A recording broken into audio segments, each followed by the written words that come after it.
होंगे भोले बाबा के जोगन बनूं। मां पार्वती ने भी शिव की अखंड तपस्या किया, शिव को पाया। ऐसे रुक्मणी को नारद जी का तो आवागमन हर जगह पे है ना, कोई रोक टोक नहीं। नारद जी रुक्मणी को भी कृष्ण के गुणों का बार बार बखान कर रहे हैं, कृष्ण के गुणों को बार बार बोलते हैं। तो आरंभ से ही रुक्मणी कृष्ण के गुणों को सुन सुन करके कृष्ण को अपना चित्त दे बैठी, अपना दिल दे बैठी। और जब कृष्ण को अपना चित्त दे बैठी, इधर क्या हुआ, राजा भीष्मक विदर्भ नरेश, इनका बड़ा बेटा जो था रुक्मी महादुष्ट था। इसने शिशुपाल से दोस्ती की। याद रखना, संगति व्यक्ति को बनाता है और संगति व्यक्ति को बर्बाद करता है। अच्छे लोगों की संगति व्यक्ति को संस्कार देता है और बुरे लोगों की संगति व्यक्ति को बर्बाद करता है। इसलिए बरबरवास नरक करता था, दुष्ट संग जन देहु विधाता। नरक का वास मिल जाए वेल एंड गुड, बहुत अच्छा है, लेकिन दुष्टों की संगति ना मिले कभी भी नहीं। दुष्ट की संगति व्यक्ति को बर्बाद कर देता है। ऐसे भगवान रुक्मी जो था शिशुपाल की संगति करता, शराब पीता, जुआ खेलता।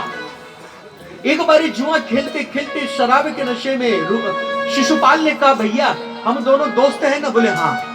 हम दोनों रिश्तेदार अगर बन जाए कितना अच्छा होगा। बड़ी अच्छी बात कही भैया आपने, तो बहुत खूब कहा आपने, मेरा मन चित्त प्रसन्न हो गया। काश हम दोनों रिश्तेदार बन जाए। बोले कैसे? बोले अपनी बहन रुक्मणी का विवाह मेरे संग कर दो। रुक्मणी बहुत सुंदर थी, बहुत अच्छी थी, साक्षात लक्ष्मी अवतार थी। शिशुपाल ने कहा मेरे संग कर दो। रुक्मी ने कहा भैया आपसे अच्छा कोई मित्र कौन मिलेगा और आपसे अच्छा रिश्ता कहां मिलेगा, क्योंकि शराबी को शराबी अच्छा लगता है ना जी। बोले मैंने अपनी बहन का रिश्ता कर दिया तेरे साथ। बोले अच्छा। अब क्या हुआ, रुक्मी आया अपने घर में, पिता से कहा, पिताजी राजा भीष्मक से, महाराज मैंने अपनी बहन का रिश्ता कर दिया। बोले कहां की है? बोले शिशुपाल की संग, वो मेरा मित्र है। बोले वो शराबी, वो अय्याशी है, वो बर्बाद है, तेरी बहन दुखी रहेगी। बोले नहीं मैंने कर दिया। पिता महाराज एक शब्द नहीं बोलना। जो पिता के सामने बेटा अकड़ के बोले, याद रखना, पिता के सामने अगर बेटा अकड़ के बोले, उस पिता की तो जीते जी मृत्यु हो जाती है, जीते जी पिता मर जाता है।